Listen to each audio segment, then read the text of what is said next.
Hello everyone, welcome back to Priyanka NET classes. So basically आज के इस लेक्चर में हम लोग एनटीए यूजीसी नेट जेआरएफ के पेपर टू कॉमर्स की 1000 पीवाईक्यू सीरीज को कंटिन्यू करने वाले हैं। इस लेक्चर में मैं आपके साथ जो पीवाईक्यूज डिस्कस कर रही हूँ 1000 पीवाईक्यूज वो कहाँ से कहाँ तक के हैं, 2020 से लेके 2023 तक के सारे पीवाईक्यूज जितने भी प्रीवियस ईयर क्वेश्चंस आए हुए हैं वो हम सारे के सारे सीरीज में डिस्कस करने वाले हैं। ये इसका पार्ट नंबर 18। ठीक है, चलिए स्टार्ट करते हैं। आज का हमारा फर्स्ट क्वेश्चन और एक्चुअल में हमारा 86वां क्वेश्चन।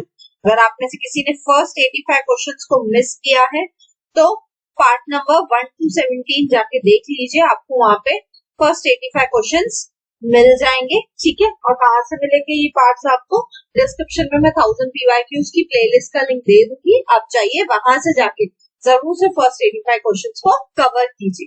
ठीक है, चलिए देखते हैं। Which of the following is not an example of compressed data. बोलता है इनमें से कौन सा कॉम्प्रेस्ड डेटा का एग्जाम्पल नहीं है।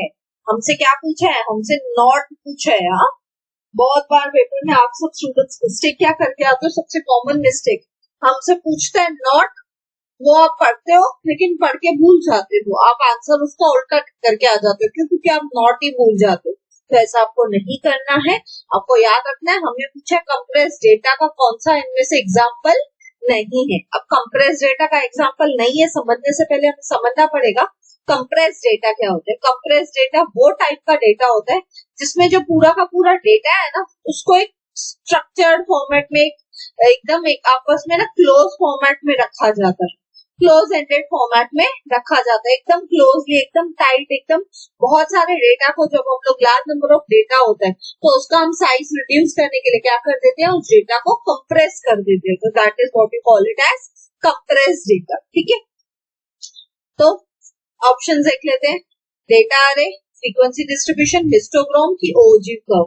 अब आपको डेटा अरे शायद नहीं पता, फ्रीक्वेंसी डिस्ट्रीब्यूशन आपको पता है, आप लोगों ने स्कूल टाइम में फ्रीक्वेंसी डिस्ट्रीब्यूशन भी किया है, हिस्टोग्राम भी किया है, ओगे कर्व भी किया है, राइट। ये तीनों भी कैसे हैं, इन तीनों में भी डेटा क्या हो जाता है, कंप्रेस हो जाता है, राइट। आपने देखा है ये तीनों भी, हिस्टोग्राम भी स्कूल में आपने बनाया था, ओगे कर्व भी बनाई थी, फ्रीक्वेंसी डिस्ट्रीब्यूशन भी बनाए थे, राइट। तो ऑटोमेटिकली ये भी नहीं हो सकता है, ये भी नहीं, ये भी नहीं, एक ही आंसर बचता है option number A, data array. Data array example नहीं है कंप्रेस डेटा का। क्यों? क्योंकि यहाँ पे डेटा कैसे रहता है, ओपन फॉर्म में रहता है, यहाँ पे डेटा को बिल्कुल भी कंप्रेस नहीं किया जाता। ठीक है, आई होप ये क्वेश्चन क्लियर है, बहुत इजी सा क्वेश्चन था। ठीक है, आप लोगों को अगर ये तीनों चीजें पता थी, स्कूल टाइम की याद होंगी, बनाते थे आप लोग ग्राफ बुक में, तो आपको ऑटोमेटिकली समझ जाता था कि ऑड मैन आउट क्या। ठीक है, बढ़ते हैं अगले क्वेश्चन की तरफ। 87वां क्वेश्चन, मैच द फॉलोइंग। अब मैचअप दिया हुआ है, ये पूरे मैचअप कहाँ से आए हैं पता है, ये पूरे मैचअप आए हैं आपके पार्टनरशिप के टॉपिक से। ठीक है, पार्टनरशिप का पूरा जो टॉपिक है ना, मैंने वो आपको अकाउंटिंग में कराया है। अकाउंटिंग में मैंने आपको पार्टनरशिप पूरा थियरी प्रैक्टिकल सब कुछ कराया है, पार्टनरशिप की थियरी प्लस पार्टनरशिप का प्रैक्टिकल पूरा कराया है। अगर आपने उसको मिस किया है देन मैं आपको अकाउंटिंग की प्लेलिस्ट का लिंक डिस्क्रिप्शन में दे दूंगी, जाइए वहां से जाके उसकी थियरी, उसका प्रैक्टिकल अच्छे से कवर कीजिए। ठीक है, अब मैचअप देख लेते हैं। Limited liability partnership, particular partnership, partnership, mutual agency. ठीक है, अब हमें क्या देखना पड़ेगा कि कौन सा किसके साथ इन्वॉल्व है ना। लिमिटेड लायबिलिटी पार्टनरशिप क्या होती है, एक ऐसी पार्टनरशिप होती है जहां पे आपका क्या रहता है, जो लायबिलिटी है वो काफी हद तक आपकी क्या रहती है, लिमिटेड रहती है ना। पर्टिकुलर पार्टनरशिप क्या होती है, पर्टिकुलर पार्टनरशिप वो पार्टनरशिप होती है जो किसी पर्टिकुलर पीरियड के लिए की जाती है या तो किसी पर्टिकुलर वेंचर के लिए की जाती है। जैसे कि से फॉर एग्जांपल दो कंपनीज मिल गई, सपोज आज की डेट में जैसे एग्जांपल में तुम होंडा और एक कंपनी मिलके क्या बना रही है, टू व्हीलर्स बना रही है, एकदम हाई प्रीमियम वाली टू व्हीलर्स बना रही है, राइट। तो वो क्या हुआ, वो पर्टिकुलर पार्टनरशिप। क्यों? क्योंकि वो सिर्फ वो पर्टिकुलर कैटेगरी की टू व्हीलर बनाने के लिए दो कंपनी साथ में आके काम कर रही है, अदरवाइज वो दोनों साथ में काम नहीं कर। ठीक है, तो ऑटोमेटिकली बी का तो यही हो जाएगा, सेकेंड वाला है ना। बी का सेकेंड है तो बी का सेकेंड कहाँ पे, ए में है ना, और डी में है, तो ये वाला भी कट जाएगा, ये वाला भी कट जाएगा, है ना। अब आंसर क्या बचता है, या तो ए है या तो डी है ना।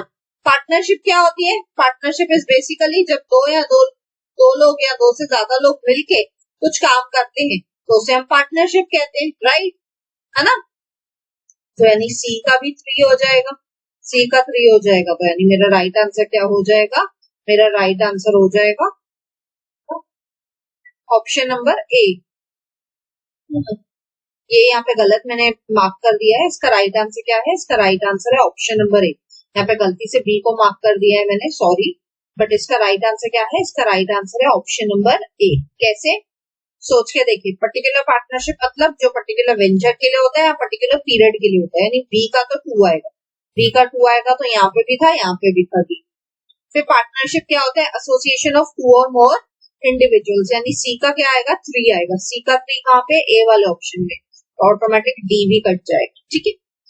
फिर म्यूचुअल एजेंसी क्या होता है, म्यूचुअल एजेंसी मतलब our partner is both an agent and a principal in a partnership firm. Partner क्या है, पार्टनर का एजेंट का भी काम करता है और प्रिंसिपल यानी खुद वो पार्टनर भी है और खुद वो एजेंट का भी काम कर रहा है, तो यानी डी का भी हो जाएगा 4।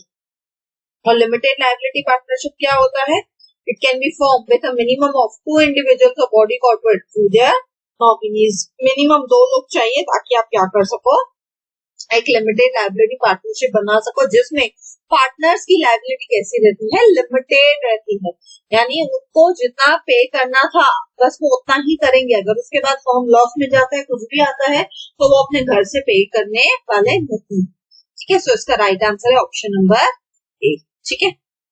आई होप ये क्वेश्चन क्लियर है, यहाँ पे मैंने गलती से बी टिक किया है बट बी इसका राइट आंसर नहीं है, इसका राइट आंसर है ऑप्शन नंबर ए, ठीक है। बढ़ते हैं अगले क्वेश्चन की तरफ।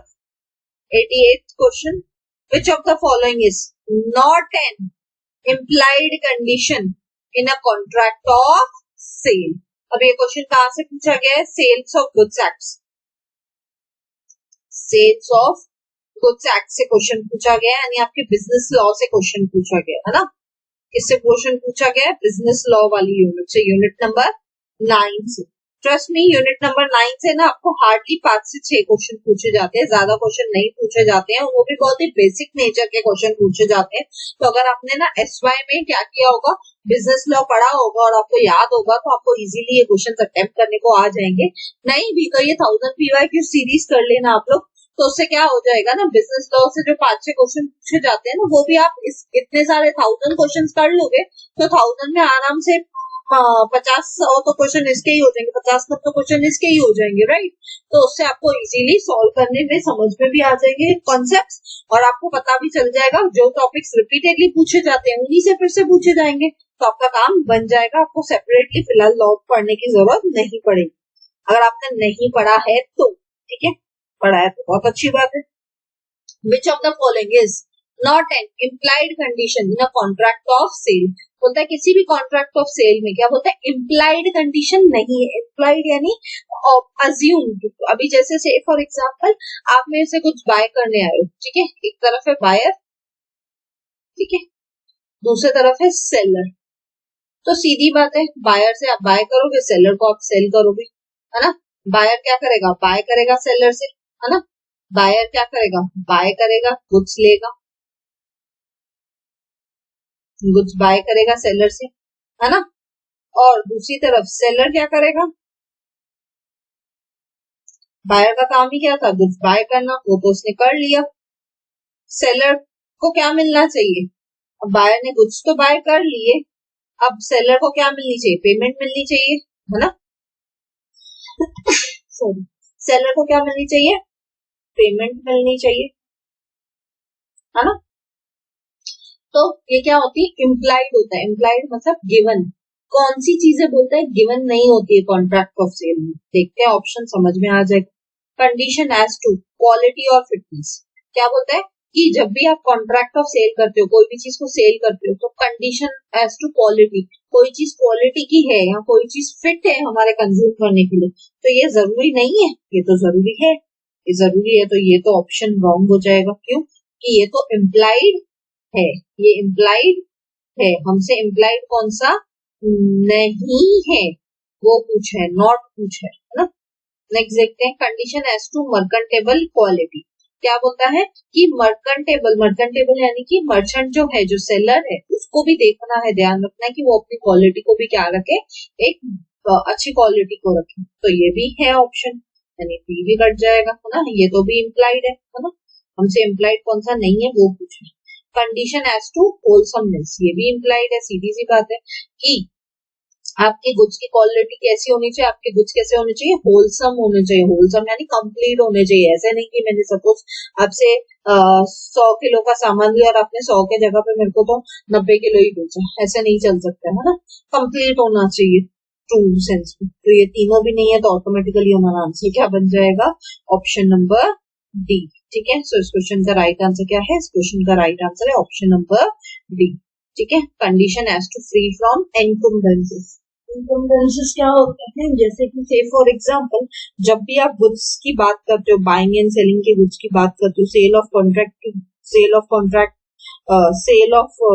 ऑफ सेल की बात करती हो, तो सीधी बात है कि वहां पे क्या होता है कि वहां पे कुछ चीजें गिवन होती है, कुछ चीजें अज्यूम की जाती है, लेकिन एनकम्बेंसेस जैसी कोई भी चीज अज्यूम नहीं की जाती है। एनकम्बेंस मतलब क्या होता है, एनकम्बेंस मतलब claim against your property. Claim against your property, कोई दूसरा पर्सन आपकी प्रॉपर्टी के ऊपर आके क्लेम कर रहा है, ये कब से हो गया भाई, हम सेल करने बैठे हैं, हम अपनी प्रॉपर्टी थोड़ी बेचने बैठे हैं ना। तो कहीं ना कहीं सामने वाला पर्सन बायर सेलर जो भी कॉन्ट्रैक्ट में है वो ऐसा नहीं कर सकता है कि वो आपकी प्रॉपर्टी के ऊपर ही आके क्लेम कर ले। नहीं, अगर आपने उसको कुछ गुड्स कम ज्यादा दिए, क्वालिटी नहीं दी है, तो आपको उसको गुड्स रिप्लेस करके देने पड़ेंगे। आप उसको अपनी प्रॉपर्टी थोड़ी दे दोगे उसके अगेंस्ट में, राइट। तो condition has to free from encumbrances, ये क्या है, इम्प्लाइड नहीं है in the contract of sale. ठीक है, अब ये क्वेश्चन कैसे था ना, ये क्वेश्चन जनरल था एकदम ही। अगर आपने सेल ऑफ गुड्स एक्ट पढ़ा था, ठीक है, तो भी आपको आ जाता था। अगर आपने नहीं भी पढ़ा था तो भी आप जनरल लॉजिक लगा के भी इस क्वेश्चन को सॉल्व कर सकते हैं। ठीक है, आई होप ये क्वेश्चन क्लियर है। बढ़ते हैं अगले क्वेश्चन की तरफ। 89th question, consumer rationality in business economics is collective manifestation of which of the following assumptions। क्या बोलता है, बिजनेस इकोनॉमिक्स में हम हमेशा अज्यूम करते हैं कि हमारा जो कंज्यूमर है वो कैसा है, रैशनल है। रैशनल मतलब उसकी दिमागी हालत ठीक है, उसकी थिंकिंग राइट चल रही है, ठीक है, वो दिमागी तौर पे एकदम ठीक है, एकदम नॉर्मल है। ठीक है, उसकी थिंकिंग कैसी है, नॉर्मल है, वो नॉर्मल सा सोचता है, तो उसे हम कहते हैं रैशनल कंज्यूमर। ठीक है, तो बोलता है बिजनेस इकोनॉमिक्स में जब भी हम रैशनल कंज्यूमर की बात करते हैं तो वो इन सब चीजों में से किस चीज में आ जाता है। सबसे पहले असम्पशन क्या दी हुई है, नॉन सेटेशन। नॉन सेटेशन, सेटेशन वर्ड का मतलब होता है सेटिस्फेक्शन। सेटेशन वर्ड का मतलब होता है सेटिस्फेक्शन। सीधी सी बात है, जब भी हम कोई भी कंज्यूमर रेशनल होगा, अक्लमंद होगा, नॉर्मल सोच रखने वाला होगा, तो वो कभी सेटिस्फाई नहीं होगा, ऐसा बोला जाए। फिर है clarity of preferences. Clarity of preferences यानी कंज्यूमर को हमेशा पता रहता है कि उसको क्या चाहिए, तो ये तो चीज होनी चाहिए। अगर एक रेशनल पर्सन है, एक दिमाग वाला आदमी है, तो उसको तो पता रहेगा ना कि भाई मेरे को क्या चाहिए, क्या नहीं चाहिए, राइट। मैं क्या चाहता हूँ, क्या नहीं चाहता हूँ, यानी सेकेंड तो आएगा ही आएगा। तो जहां जहां पे सेकेंड है उसको रहने देते, बी में सेकेंड वाला ऑप्शन नहीं है, इसको कट कर देते, बाकी सब में सेकेंड है। और सब में देखोगे तो फर्स्ट भी है, यानी नॉन सेटिस्फेक्शन भी। कंज्यूमर रेशनल कंज्यूमर होगा तो वो कभी भी नॉन सेटिस्फाइड रहता है। क्यों कि हर कस्टमर को, हर कंज्यूमर को क्या रहता है, हमेशा एक बेटर की तलाश होती है। अगर आप उसको सपोज ए क्वालिटी के गुड्स दोगे तो वो बोलेगा आप इससे और प्रीमियम क्वालिटी के गुड्स दिखाओ, राइट। तो हमेशा वो सेटिस्फाइड नहीं होता, उसकी सेटिस्फेक्शन जितनी आप सेटिस्फाई करते जाओगे उतना उल्टा उसके अंदर की लालच बढ़ जाती है कि वो क्या हो, और ज्यादा बेटर कुछ ले सके, है ना। तो ये भी होगा ही होगा। नेक्स्ट देखते हैं थर्ड क्या बोलता है, divisibility of goods and services. बोलता है आपके गुड्स एंड सर्विसेज डिविजिबल होने चाहिए। डिविजिबल यानी जैसे से फॉर एग्जांपल अगर आप से वाटरमेलन खरीदते हो तो वाटरमेलन डिविजिबल है क्या, नहीं। क्यों डिविजिबल नहीं है? क्योंकि वाटरमेलन को आप काट के नहीं बेच सकते, आपको पूरा पूरा बेचना पड़ता है ना, या मे भी 2 हाफ में बेचना पड़ता है, लेकिन आप उसको छोटे छोटे टुकड़ों में काट के नहीं बेच सकते। तो बोलता है divisibility of goods and services होना चाहिए क्या? ऐसी कोई बात ही नहीं है। अगर एक customer rational and normal consumer है, अगर सोच के देखो, मेरे को अगर क्या खरीदने हैं, मेरे को अगर तरबूज खरीदने हैं, तरबूज का जो साइज होगा मैं उसको उसी साइज में खरीद के आऊंगी, है ना। तो डिविजिबिलिटी होना या नहीं होना एक कस्टमर की, एक कंज्यूमर की अजम्पशन नहीं हो सकती, यानी थर्ड तो नहीं होगा। थर्ड नहीं होगा तो सी में भी थर्ड वाला ऑप्शन है, गुम कर दो, है ना। यानी बी भी कट गया, सी भी कट गया, है ना। बी और सी दोनों कट गए। अब दोनों में फोर्थ ए और डी बच गया, दोनों में क्या है, फोर्थ वाला तो है इकोनॉमिक सेल्फिश मोटिव। सीधी बात है, अगर कोई कस्टमर नॉर्मल कस्टमर है तो इकोनॉमिकली सेल्फिश रहेगा, यानी उसको ऐसा रहेगा कि मैं कम से कम पैसा देके ज्यादा से ज्यादा चीजें खरीदूं, है ना। तो ये भी बात राइट है। लास्ट देख लेते हैं, पोजेशन ऑफ इंफॉर्मेशन, कस्टमर को सारी इंफॉर्मेशन रहती है, ये भी बात राइट है ना। कस्टमर कुछ तो इंफॉर्मेशन लेके आया होता है ना, अगर वो कुछ खरीद रहा है या कुछ कंज्यूम कर रहा है कंज्यूमर, तो उसको कुछ तो इंफॉर्मेशन रहेगी ना उस चीज से रिलेटेड, यानी ये कंडीशन भी होगा ही होगा, तो ए भी कट जाएगा, यानी ऑटोमेटिकली इसका राइट आंसर क्या बन जाएगा, ऑप्शन नंबर डी। जो एक रेशनल कंज्यूमर होता है वो कभी भी सेटिस्फाइड नहीं होता है, उसको अपनी प्रेफरेंसेस का पहले से पता होता है। डिविजिबिलिटी ऑफ गुड्स हो भी सकता है, नहीं भी हो सकता है, मे और मे नॉट दोनों भी चलेगा। अगर गुड्स डिविजिबल है तो ठीक है, नहीं है तो भी ठीक है ना। अगर मेरे को एप्पल खरीदने हैं तो एप्पल तो डिविजिबल है ना, छोटे छोटे साइज में होते हैं ना, लेकिन अगर मेरे को तरबूज खरीदने हैं तो बड़े साइज में भी होगा तो मेरे को चलेगा, है ना। तो डिविजिबिलिटी ऑफ गुड्स का होना भी चलता है, नहीं होना भी इक्वली चलता है, इसलिए वो कंडीशन हट गई। इकोनॉमिकली सेल्फिश भी होता है कस्टमर, क्यों? क्योंकि हर कस्टमर चाहता है, हर कंज्यूमर चाहता है कि मैं कम से कम पैसे दूं, ज्यादा से ज्यादा चीज लूं अपने लिए, है ना। और उसके पास कुछ ना कुछ इंफॉर्मेशन तो होती है, यानी इसको ऑटोमेटिकली राइट आंसर क्या हो जाएगा, ऑप्शन नंबर। अब ये ना आपको कहाँ से आता था पता है? अगर आपने बिजनेस इकोनॉमिक्स मेरे लेक्चर्स देखे ना, ऑलमोस्ट 30 लेक्चर्स लिए हैं मैंने बिजनेस इकोनॉमिक्स पे, उसमें सारे इंपॉर्टेंट टॉपिक्स मैंने कवर किए हैं। इवन आपका ये जो कंज्यूमर रेशनैलिटी है, ये भी मैंने आपको किसी लॉ में समझाया था, रेशनल कंज्यूमर क्या होता है वो मैंने आपको समझाया था वहां पे। अगर आपको याद हो तो लॉ ऑफ डीएमयू हमने किया था, लॉ ऑफ डीएमयू, डीएमयू यानी डिमिनिशिंग मार्जिनल यूटिलिटी। उस लॉ में एक अजम्पशन थी, क्या? रेशनैलिटी, और ये सारी अजम्पशन थी वहां पे, मैंने आपको ये सारी अजम्पशन समझाई थी। मैंने वहां पे आपको ये भी समझाया था एक रेशनल कंज्यूमर कैसे बिहेव करता है, राइट। तो इसलिए मैं बोलती हूँ, अगर आपने नहीं देखा है बिजनेस इकोनॉमिक्स का प्लेलिस्ट का लिंक डिस्क्रिप्शन में दे देती हूँ, आप जाइए वहां से जाके 30 के 30 लेक्चर्स देख लीजिए, आपका इकोनॉमिक्स बहुत अच्छे से कवर हो जाएगा, ठीक है। बढ़ते हैं आज के हमारे लास्ट क्वेश्चन की तरफ, 19th question. Mohan has rendered his service, rendered यानी गिवन, देना। मोहन ने क्या किया, अपनी सर्विसेज दी हैं in India and retired in 2050। Mohan ने अपनी सर्विसेज कहाँ पे दी है, इंडिया में, और वो रिटायर हो गया 2015 में। He then shifted and settled in Singapore. वो शिफ्ट होकर कहाँ पे चला गया, सिंगापुर चला गया। तो उसको जो पेंशन मिलेगी वो क्या होगी, ऑब्वियसली होगी डीम्ड टू अक्रू और अराइज इन इंडिया। उसने सर्विस कहाँ पे दी थी, इंडिया में। रिटायर कहाँ से होके गया, इंडिया में रिटायर हुआ, है ना। रिटायर होके वो कहीं पे भी चला गया हो, लेकिन उसकी जो पेंशन है वो कहाँ पे अक्रू होगी, अक्रू होगी यानी ड्यू होगी। कहाँ पे ड्यू होगी, इंडिया में ड्यू होगी। उसको जो भी पेंशन मिलने वाली होगी वो उसको इंडिया में मिलेगी, राइट। तो इसका राइट आंसर क्या हो जाएगा, ऑप्शन नंबर डी। क्यों? क्योंकि सीधी सी बात है, मोहन इंडिया में काम करता था, इंडिया में काम करते करते वो इंडिया से रिटायर होके कहीं पे भी चला जाए, लेकिन है तो वो क्या, सर्विस उसने कहाँ पे दी थी, इंडिया में दी थी ना। इसलिए उस सर्विस के बदले में उसको जो भी पेंशन मिलेगी वो भी कहाँ पे मिलेगी, वो भी इंडिया में ही मिलेगी, ठीक है। तो इसका राइट आंसर बन जाएगा ऑप्शन नंबर डी, ठीक है। आई होप ये क्वेश्चन क्लियर है, right. So thank you, see you all in the next lecture. अगर आपको लेक्चर अच्छा लगा सो प्लीज लाइक कीजिए, कमेंट करके मुझे जरूर बताइए, ज्यादा से ज्यादा लोगों के साथ शेयर कीजिए, बिकॉज ज्ञान बांटने से ही बढ़ता है। एंड सब्सक्राइब कीजिए अगर आप न्यू हैं। मिलते हैं नेक्स्ट वीडियो में, till then bye bye, take care.